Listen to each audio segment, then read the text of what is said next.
welcome to our kapihan sa Senado. And our guest for today, direct from the airport, galing ka ng Sorsogon.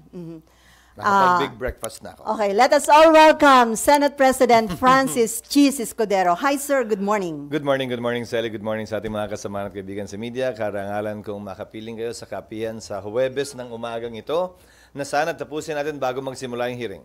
Okay, sir, regarding the letter of Executive Secretary Lucas Bersamin, what can you say dun sa mga binigay niyang reason bakit hindi pinayagan yung mga cabinet members na umattend ulit sa second hearing regarding the arrest of former President Duterte? Noong nakaraan tayo nagkita, hinihingi niyo ang kopya ng sulat. Dinala ko na yung 3 sulat na hawak ko. Yung unang sulat, bago yung hearing na una ni Senator Amy, yung pangalawang sulat na addressed sa akin at kay Senator Amy, at yung pangatlong sulat na addressed lamang sa akin. Klaro dun sa unang sulat at dun sa naka-address sa akin ang pag-invoke nila ng executive privilege. Sa unang sulat, sinabi nila na i-invoke nila yan sa mga katanungan na maaaring ipukol na may kinalaman sa executive o sa klaw na executive privilege. Yung pangatlong sulat na sa akin lamang address nung nakaraang Lunes, in-invoke nila yung executive privilege na kaugnay ng pag-attend ng hearing. Ito, yung sulat na yon, bagaman nung panahong yon, napirmahan ko na yung sabina doon sa dalawang nire-request ni Senator Amy. So, imbis na sa usaan namin pinadala ng Secretary General, pinadala yung aking sabina sa legal ng Senado para pag-aralan yung epekto nung pag-invoke ng executive privilege kaugnay sa mga sabinang napirmahan ko. Sa ilalim kasi ng dalawang naunang desisyon ng Korte Suprema, tiyak ko na alala pa ng mga matatanda na rito sa Senado yon. Itago natin sa pangalang Selly. Matatanda yung Ermita case at yung Neri case kung saan sinabi ng Korte Suprema na may kapangyarihan ng executive mag-invoke ng tinatawag na executive privilege kaugnay sa hindi lamang sa hindi pagsagot pero pati na rin sa hindi pagdalo ng ilang opisyal ng executive department. Ang huling gusto kong mangyari sa gitna at sa kabila ng napakarami ng kaguluhan sa ating bansa ay dagdagan pa ito sa pamamagitan ng isang constitutional crisis kaugnay ng sabina sa kabilang banda at invocation ng executive privilege sa kabilang banda. Kaya minabuti ko, bagaman abogado ko, na-refer ito sa aming legal department para sa karampatang rekomendasyon. Sir, about yung sub judice rule na isa sa mga binanggit ni ES. Hindi aplikable yon sa aking paniniwala at nakita ko rin yon sa sagot ni Senator Amy. Ang pagkakaroon ng kaso ay hindi rason o dahilan ayon mismo sa Korte Suprema na hindi dumalo o hindi sumagot sa mga katanungan ang sino mang iniimbitahan ng Kongreso kaugnay sa inquiry in aid of legislation. So sir, yung sabina, pinapaaral nyo pa? Wala pang decision yung legal? Wala pa. Hindi ko pa natatanggap. Isa rin yun sa mga dahilan kung bakit bumalik ako dito ngayon. Dahil baka meron na at handa na sila at nang ma-actionan ko ang kanilang rekomendasyon. Pero sir, nung natanggap niyo yung letter ni ES, wala kang naging effort para i-discourage na Senator Amy na ituloy pa yung investigation? Wala. Sa katunayan, nagkausap lamang kami, palitan lamang kami ng text kahapon. Kaugnay dito, kaya nga dapat matapos tayo bago mag 10 o'clock. Kasi sabi niya, dapat matapos tayo. Pero sir, nag-reply ka pa doon sa letter ni ES? Hindi na? Hindi na. In-acknowledge lamang namin yung receipt ng letter niya. And then si Senator Amy, may sulat siya kay ES Bersamin hoping na i-reconsider yung decision na wag payagan yung mga cabinet members na invited. Kasi ang sabi niya, may mga new pieces of information na gusto niyang masagot. So ito ba'y sayang na pagkakataon para masagot yun ng mga cabinet officials?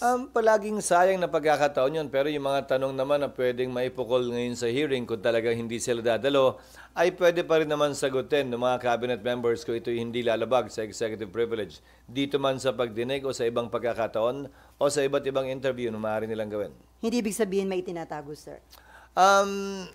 Para sa akin, hindi rason yun para sabihin may tinatago dahil sinagot naman lahat ng tanong nung nagdaang hearing. Ngayon kung may mga panibagong tanong, magandang maipukol yon sa pamamagitan ng hearing na ito, hindi man sa pamamagitan ng ninyo ng aming mga kasamaan sa media kung sila'y sasagot sa mga katanungan yon. May nilabas na initial findings si Senator Amy Marcos para sa Malacanang, comprehensive na yon. Do you think hindi, pero sabi ni Senator Amy, yung one hearing is not enough? Hindi para sa akin na sabihing sapat yon o hindi sapat yon, pero klarong preliminary lamang yon. Ni hindi pa yan pinagbobotohan ng mga miyembro ng komite, ni hindi pa yan pinagbobotohan sa plenaryo para sabihing yan nga ang findings ng Senado kaugnay sa bagay na ito. Sir, sabi niyo yun, sana itong hearing ni Senator Amy wag makadagdag doon sa divisiveness o pagkakawatak-wata. Doon sa nangyari, sir, anong tingin niyo? Na-address ba yun o nakadagdag lang? Sa unang hearing, sa pananaw ko, hindi naman nakadagdag dahil ayon mismo kay Senator Bongo, ang pinakamalapit na siguro na kaibigan, dating katrabaho ni dating Pangulong Duterte, kumpara sa ibang mga senador ngayon. Siya na mismo nagsabi na, ano ba yung ginamit niyang salita? Too late the hero ba? O move on na? O parang in not so many words. So, tingin ko, papunta naman na tayo doon. Ang pagtanggap habang dinidinig ang iba't ibang kaso kaugnay nito. At gayon din, habang dinidinig ng ICC, ang iba't ibang petisyong iyahain ng mga abogado ni dating Pangulong Duterte. So yung hearing today, sa tingin nyo, may mangyayari pa kung wala naman ni isa sa cabinet members yung dadala? Ayokong pangunahan dahil may mga eksperto din yata inimbita si Senator Amy. May ilang resource persons din siya na alam ko'y dadalo. So maaaring magamit yung oras ng komite doon sa mga resource persons na yun. Pero si BP Sara mukhang naka-move on na. Pasalamatan pa nga niya ang Pangulong Duterte. Si PBBM for allowing her and their father to mend their relationship. Yung the father-daughter. Well, naniniwala ko na lahat ng bagay sa mundong nangyayari may dahilan at may kaparaanan. Lahat ito'y naayon sa kaloob ng Diyos at may rason at dahilan ito. Kung sa tingin man natin na hindi ito nakabubuti, darating yung panahon, tulad marahil ngayon, na magbibigay ito ng kabutihan sa buhay ng isa o ng ilan. Any related question before the other topic na? Okay. Si Amar. Request for subpoena para kanino? Ay, sorry. Para kanino po yung request for subpoena?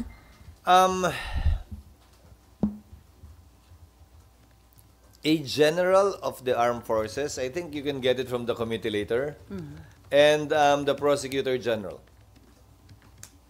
Ito po yung I think ng Air Force, general ng Air Force. At yung prosecutor general, si Padulan. So, sir, mag-attend ka ba ng hearing? Hindi ako nakadamit para sa hearing. Wala nga medyas, oh. Okay, other issue na tayo. Sir, would you like to comment dun sa naging statement ng isang dating COMELEC official and dating one of the framers of the 1987 Constitution? Sabi niya, shallow reasoning for SP Cheese to hold off the impeachment trial of Vice President Duterte just because Congress is on recess and the Senate needs more time to prepare the rules. Siya na yung deep. Kung ikaw shallow, siya yung deep. Siya na yung deep. To answer it seriously, sorry. Wala akong sinabing kailangan namin ng panahon maghanda. Ang sinabi ko, kailangan namin gagamitin namin itong panahon para mas maghanda pa. Kinakailangan for the nth time, sana hindi sabihing salo pa din to. Kailangan may session po, Chairman Monsod, ang Senado at Kongreso bago kami makapag-hearing at bago kami makapagsimula ng impeachment complaint, ng impeachment hearings. Hindi po namin kayang gawin yan ng naka-recess. Kung ang intention nyo po, ayan talaga, sana sinulat nyo po yan sa konstitusyon. Pati yung paggamit ng salitang forthwith, sana ginamit nyo na immediately. Hindi nyo naman po nagawa at ginawa yon. Hindi po para sa amin na bigyang interpretasyon ng isang bagay ayon lamang sa inyong pananaw ngayon na tila naman yata kayo pumapabor sa impeachment laban kay VP Sara. Tulad ng sinabi ko noon, hindi ako at hindi ko papakinggan at hindi ako makikinig sa sinumang pabor o kontra dito sa impeachment, sinumang pabor o kontra kay VP Sara. Titingnan namin ito dispassionately, fairly, and with justice in our minds and with fairness in our minds. Nang walang kinikilingan, sino man ang magkakataong papaboran ng aming desisyon o tatamaan ng aming desisyon at pasya. Sir, sabi pa niya, there are already rules you have to edit or add or subtract a few, but they could have started earlier. Hindi pa rin namin ito pwedeng gawin habang kami nakareses. Alam niya yon bilang abogado, alam niya yon bilang isa sa mga nagsulat ng saligang batas. Hindi kami pwedeng gumalaw habang nakareses ang Kongreso. At para pilitin niya o nino man na gawin namin yan, na klarong paglabag sa batas, baka mamaya, talagang hindi naman talaga sa pabor sa impeachment, gusto niyang isabotahe ang impeachment sa pagpilit sa amin gawin ng isang bagay na klarong illegal dahil lamang sa kagustuhan nila na magmadali sa kasong ito. Para may concern din siya sa maaaring magresulta ng midterm elections, yung magiging composition na ng Senate. Anong concern na naman niya doon? Tao ang bumoto ron. May isang boto siya, pwede niyang igawad yun sa 12 senador. At hindi para sa kanyang diktahan, yung mas nakararaming botante, kung sino yung pipiliin nila dahil sa demokrasya, hindi yung nakapag-aral, hindi yung mas matanda, hindi yung framer ng konstitusyon ang nasusunod. Ang nasusunod sa isang demokrasya, yung boto ng mas nakararami nating mga kababayan. Sang-ayon man kayo doon o hindi? Sabi ni Senate Secretary Bantog, final drafting ng rules. Proposed amendments, because these have to be approved by plenary. Nisubmit na ba, sir, sa inyo this week? This week daw or next week? Hindi ko pa nakikita. Wala pa sa incoming ko. So, sir, after nung final draft, ibibigay daw sa inyo for approval? Bibigyan namin, i-review ko lang, tapos bibigyan namin ng kopya lahat ng miyembro ng Senado para mapag-aralan nila habang recess, para pag nag-resume kami ng June 2, medyo may ideya na sila kaugnay ng boto at posisyon nila sa mga panukalang pagbabagong yon, o kung sakasakali, kung meron din silang sariling mga panukalang pagbabago sa rules na kailangan pagpasyahan at pagbotohan ng plenaryo ng Senado in open session. Sir, dun sa other issue na tayo, sa parang statement ni AFP Chief of Staff Browner na dapat na mag-prepare ang ating mga military dun sa possible invasion ng China sa Taiwan. Do you think? Iklaro natin, napakinggan ko rin yung kanyang statement, iklaro natin yung kanyang sinabi. Hindi niya sinabing dapat maghanda tayong makilahok sa gerang yon. Ang sinabi niya ay dapat maghanda tayo dahil merong mahigit 250,000 Pilipino sa Taiwan na maaaring kailangan nating ilikas kung mangyayari yon. Yon ang papel ng sandatahang lakas na binanggit niya. Doon sa parte ng speech niyang nakita ko, wala naman ako na uninagan na sinasabi niyang dapat maghanda tayo na makilahok sa gerang yon kung mangyayari man ang paglusob sa Taiwan ng bansang China. So, dapat iklaro, sir, baka mag-cause ng unnecessary fear. Para sa akin, klaro naman siya eh. Yun yung napanood ko eh. Unless may iba pa siyang speech maliban sa napanood ko. Pero, sir, ang mas dapat na preparation ng government, yung tiyakin yung safety and welfare ng mga napakarami nating kababayan sa Taiwan. Tama po yun. Kung sakasakaling mangyayari yan, dapat may contingency plans na tayo kung paano sila ilikas o evacuate tulad na lamang ng nangyari. Kung maalala nyo, nung sumiklaban digmaan o civil war sa bansang Syria, kinailangan natin mag-adapt ng iba't ibang contingency measures para matiyak ang kaligtasan ng ating mga kababayan na nagtatrabaho doon at kung paano sila mailikas mula sa mga delikadong lugar at maibalik sila sa Pilipinas doon sa mga gustong bumalik at ma-relocate sa iba't ibang parte ng Middle East yung mga kababayan natin mula sa mga lugar na may kaguluhan sa bansang Syria. So, yan ay trabahong dapat gampanan ng DMW at gayon din ng DFA. At dahil malapit lamang naman ng Taiwan sa Pilipinas, marahil ng Coast Guard at ng Armed Forces dahil may kakayahan tayo na talagang sunduin sila. Kung may window na makikita na hindi tayo mahihila sa anumang kaguluhan na pwede o posibleng mangyari sa lugar na yun. So, sir, dapat bang magiging maingat sa mga binibitawang statement dahil baka tayo parang ang dating nakikialam or... Sa akin, maingat naman yung pagkakasabi ni General Bronner. Kaya lang, porkit naka-uniforme siguro nagsasalita, porkit sinasabi maghanda kayo, ang automatic o agad na iniisip ng marami sa ating mga kababayan ay gera na. Subalit, klaro, sa aking pananaw, yung kanyang mga binitiwang salita. At naging maingat naman siya sa kanyang binitiwang salita. Kaugnay ng kanilang mandato sa kaligtasan at paglikas ng ating mga kababayang nagtatrabaho sa Taiwan. And then, related dun, sir, inapprove kasi na US yung bibenta sa atin na about $5.58 billion na F-16 fighter jets. Pero yon nagbantaho yung China. sa paring maging effect sa regional peace? May basehan ba yung threat na yun ng China? Wala. May kapangyarihan at karapatan ng bawat bansa na palakasin, paigtingin at tiyakin ang kanilang seguridad at pagdepensa sa sarili. Tayo'y may karapatan din tulad ng ibang bansa, kaugnay niyan. At ang pagkakaroon natin ng ganitong uri ng mga armas ay hindi naman para lumusob o matake, kung hindi para depensa ng ating bansa. Klaro at maliwanag yan. Bakit? Nung bumibili ba't gumagawa ng armas sa iba't ibang bansa, sa Asia man, sa Europa o sa Amerika, nagreklamo ba tayo? Tinuring natin karapatan din nila yon. At hindi natin inisip na ito'y pwedeng gamitin laban sa atin. Ganon din sana ang iniisip ng bansang China. Ito'y para sa depensa ng Pilipinas at hindi para umupensa laban sa sinumang bansa. Pero kasabay nito, hindi ko nakita sa mga pahayagan ngayong umaga. Pinatawan din ng Amerika ni Pangulong Trump ng 17% tariff ang Pilipinas. Ang export ng Pilipinas sa bansang Amerika ay humigit kumulang 14 na bilyong dolyar. Isa sa 6 na ine-export natin ay nagpupunta sa Amerika. $1 out of $6 of our exports goes to the United States. So may epekto ito, tiyak ko, sa ating bansa. In fact, ang Amerika ang isa sa mga bansang meron tayong trade surplus. Mas malaki ang ine-export natin sa Amerika kaysa ini-import natin mula sa Amerika. Ang trade balance ay tinatayang nasa mahigit 4 na bilyong dolyar kada taon noong 2024. Ngayong taong ito, $1 billion ang halaga ng exports ng Pilipinas ngayong January lamang. Pinakamalaki kumpara sa mga ibang bansa. Kasama na ang Japan, China at Korea. So may epekto ito. At inaasahan ko ng ating economic managers ay nakahanda na sa ganitong posibilidad dahil makailang buwan naman na mula nung nanalo si Pangulong Trump. Panay na ang sabi niyang papatawan niya ng tariff ang iba't ibang bansa sa mundo.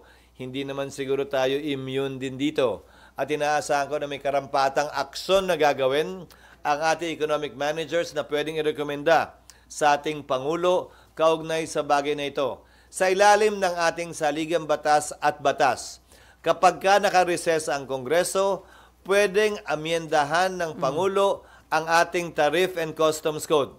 Hindi lamang niya pwedeng gawin yan kapag ka may sesyon ng Kongreso kung saan batas ang kailangan.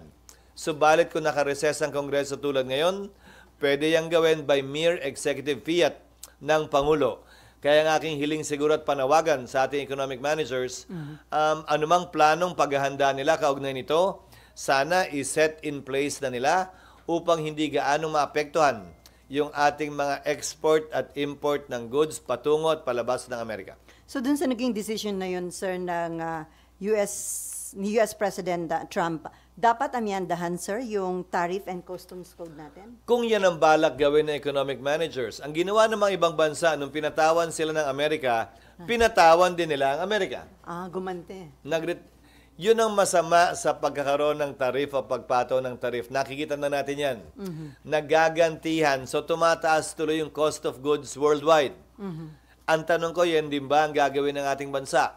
At kung magpapasya silang gawin yan, sinasabi ko lamang, may kapangyarihan ng Pangulong gawin yan dahil recess ang Kongreso.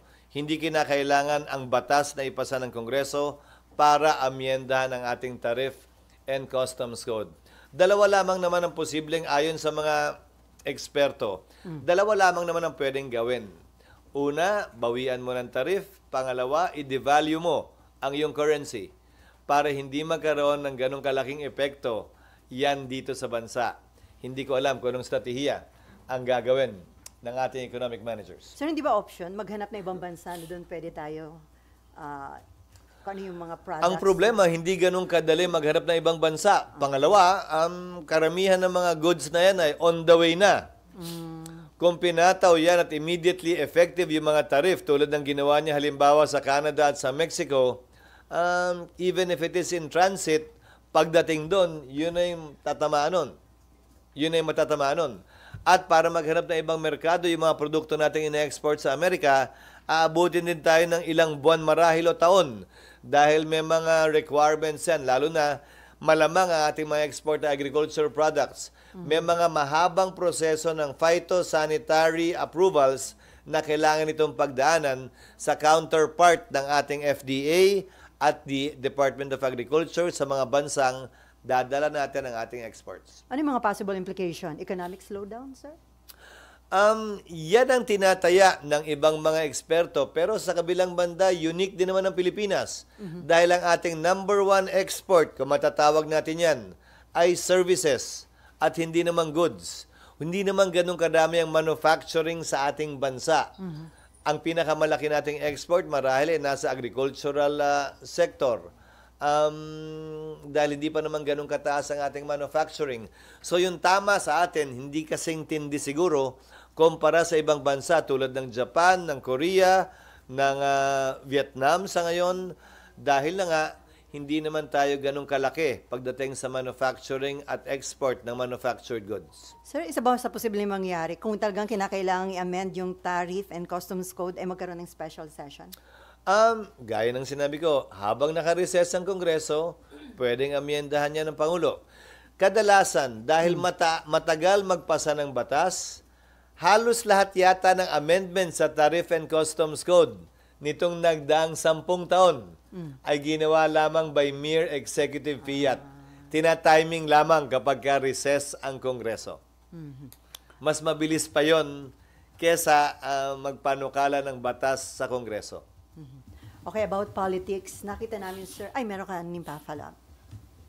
Sa planong pagbili ng mga fighter jets, sabi niyo karapatan naman natin, but yun ba ang dapat na priority given the economic situation and other concerns? Hindi naman yan gagawin ng isang bagsakan lamang. 5.5 billion times 55, magkano ba exchange rate ngayon? Ilang billion yun?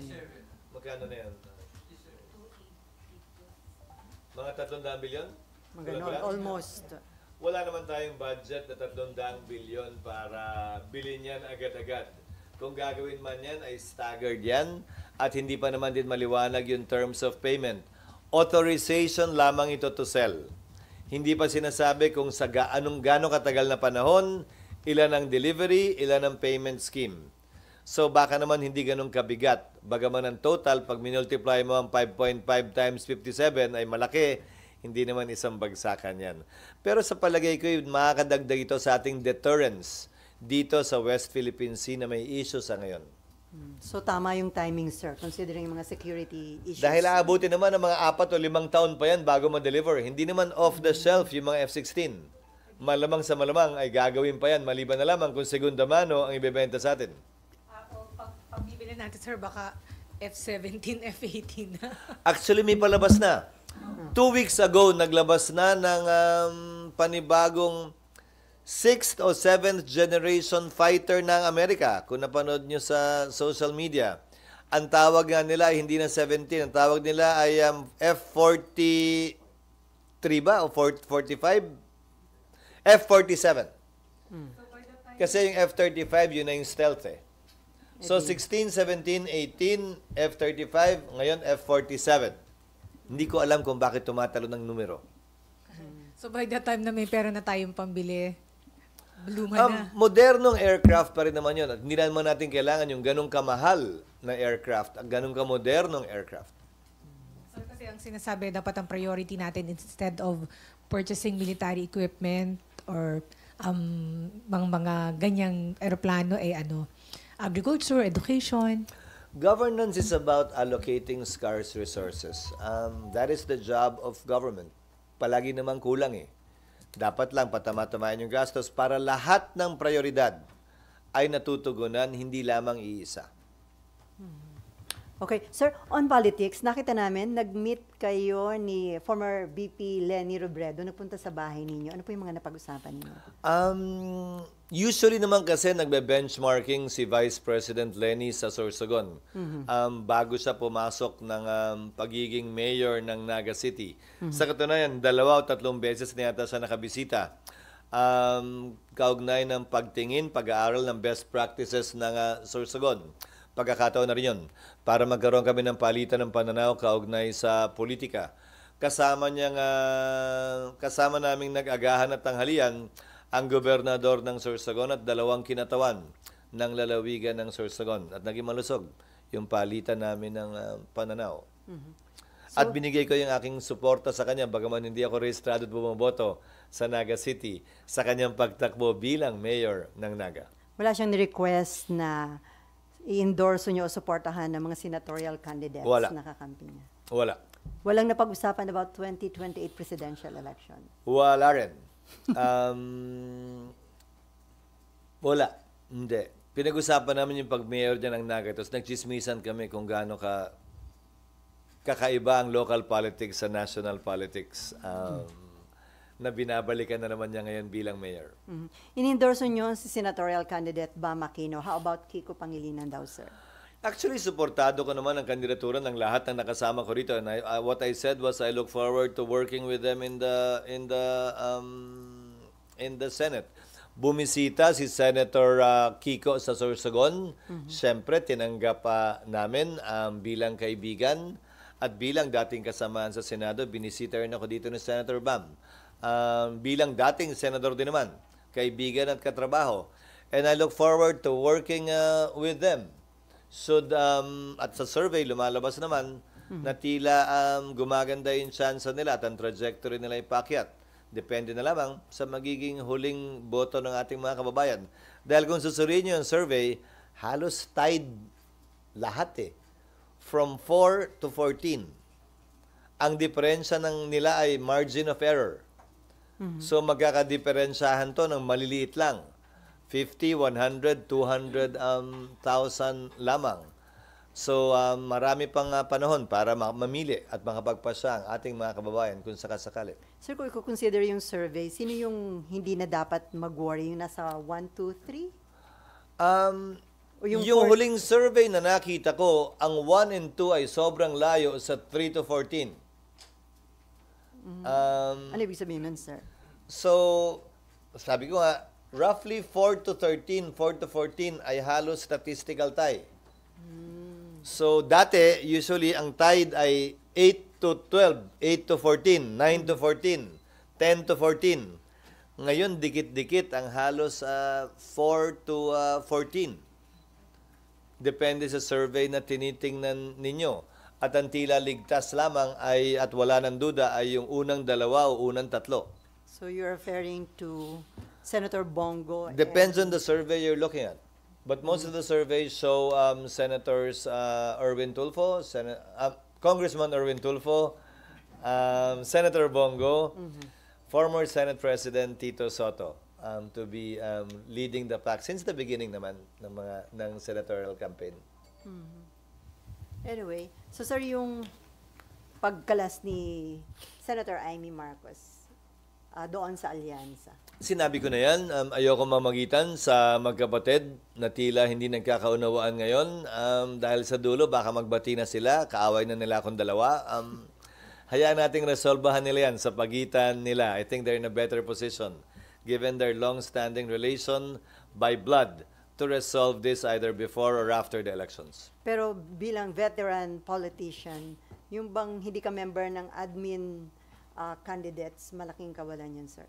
Hindi ka member ng admin candidate. Kasi wala siya sa alyansa. Administration. Depende. Dahil sa tagal ni Senator Amy sa politika, dating congressman, dating governor, dating senador ngayon, marami naman na siyang kaibigan at supporters na bahagi ng alyansa sa lokal na level, galing sa iba't ibang partido na hindi mo pwedeng tawaran din at ikaila. Okay, Nympha. Clarify ko lang, balikan ko lang po yung sa hearing tungkol sa Yes. pag-arrest kay sa former president. Dun sa pag-invoke nila ng executive privilege, dahil in-invoke yun, hindi sila may issuehan ng subpoena ang mga cabinet members or any officers from the executive department? Ayon sa desisyon ng Korte Suprema, ang valid na invocation ng executive privilege, and I'm citing the Ermita and the Neri cases, hindi maglalay, hindi pwedeng gamitan ng compulsory process ng Senado. Dahil nga karapatan daw ng executive yon. Ngayon, isa sa mga options ng Senado kung sakasakali ay iakyat itong muli. Dahil yung Ermita case, inakyat yan ng Kongreso, kung hindi ako nagkakamali. Yung Nery case, inakyat yan ng Senado. Pero imbis na baliktarin ng Korte Suprema, pinalakas pa yung pagkatig sa executive privilege ng Pangulo. So isa yan sa tinitingnan din marahil ng aming legal, kung ito ba iaakyat o imumungkahi na iakyat. O baka mabigyan lang ng panibagong pagkakataon na naman ng Korte na mas palakasin pa yung prinsipyo ng executive privilege na naging basehan ng kanilang dalawang nauna ng desisyon. So pwedeng iakyat pala sa Supreme Court, sir? Pwede, pero sinubukan na nga twice eh. In fact, the second time, ayoko na iakyat. Nasa Senado na ako noon eh. Lalo lang dumiin tuloy. Lalo lang tuloy na liwanag yung executive privilege na pwedeng gamitin ng sino mang Pangulo laban sa Kongreso, Senado man o Kamara. Pero sir, di ba may pagkakataong nababago naman ng Supreme Court ang sarili nilang decision? Oo, kaya nga isa yun sa mga rekomendasyon na iniintay ko mula sa legal na ikukonsulta ko kay Senator Amy kung yan nga ba'y option na gusto niyang iporsige. Pero tulad ng sinabi ko, ayokong maglikha ng isang constitutional crisis sa pamamagitan ng pag-issue ng subpoena kung may invocation ng executive privilege. Our resort should be with the courts. Sorry, pwede pong pa-clarify bakit kinailangan yung ipaaral yung request for subpoena for the... Kasi ayokong mag-abogado sa sarili ko. Di ba, pag doktor ka, ayaw mo mag-doktor sa sarili mo. Bagaman abogado ko, ayokong mag-abogado sa sarili ko. Maganda nang i-refer sa legal ng Senado para magbigay sila ng karampatang rekomendasyon bago ko imungkahi kay Senator Amy at sa ibang miyembro ng Senado. Sir, supposedly covered sila nung invocation ng executive privilege. Kasi nga, sabi ng Korte, kapag valid ang invocation ng executive privilege, hindi pwedeng gamitan ng compulsory process ng Senado, kabilang na ang subpoena. But as Senate President, sir, ang ipaglalaban nyo, yung kapangyarihan ng Senate to conduct inquiry in aid of legislation. Oo, but within the bounds of the law din. Yan ang batas natin sa ngayon. Sang-ayon man ako, hindi. Klarong hindi ako sang-ayon sa ganitong binabang desisyon ng Korte Suprema sa Nery at saka sa Ermita. Subalit, sang-ayon man ako, hindi. Yan ang batas na umiirol sa ngayon unless baliktarin yan ng Korte Suprema. Okay. Sir, SP, good morning po. Sir, may nagpetition sa Supreme Court na mga grupo, yung Isang Bayan, na sinasabi nila dapat mag-enact ng law ng kontra sa political dynasty ang Kongreso at saka ang Senado. Ano po ang reaksyon nyo doon? Napagdesisyon na yan ng Korte Suprema. Para akong spokesperson ng Supreme Court.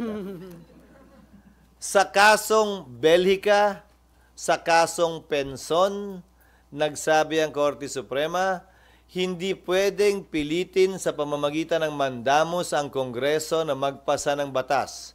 Political question ang legislative process, ayon sa Korte Suprema.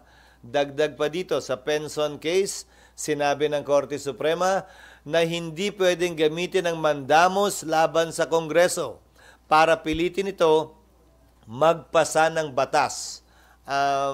Anumang uri ng batas, anumang klaseng batas. So kung sa executive privilege ay tila kinakatigan ng Korte Suprema yung kanilang mga naunang desisyon, pues inaasahan ko kakatigan din ng Korte Suprema yung mga nauna nilang desisyon na nagsasabing hindi pwedeng gamitan ng mandamos ang Kongreso kaugnay sa pagpasa ng anumang panukalang batas. And then, sir, last week may panibagong grupo na nag-question sa ilang provision ng 2025 General Appropriations Act. Anong kinwestiyon nila? Yung AKAP, and then yung sa PhilHealth Fund. Tatlo Anong yun basis daw? Nasaan ba yun? Last week may grupo and... Well, iko-consolidate yan siguro dun sa mga Sinauna. ibang kaso. Pero this is still part of legislation. Tama man o mali, hindi korte sa aking paniniwala ang remedy para iwasto yun. Amendment sa batas ang kinakailangan. Supplementary budget ang kinakailangan. Pero kaugnay ng PhilHealth, hayaan yung sagutin ko na muna yun. Hindi ba nila nakita at nabasa? Nagdagdag ng benepisyo ang PhilHealth nung napalitan lamang yung head ng PhilHealth. In-increase yung coverage sa iba't ibang ospital. In-increase yung coverage ng iba't ibang sakit.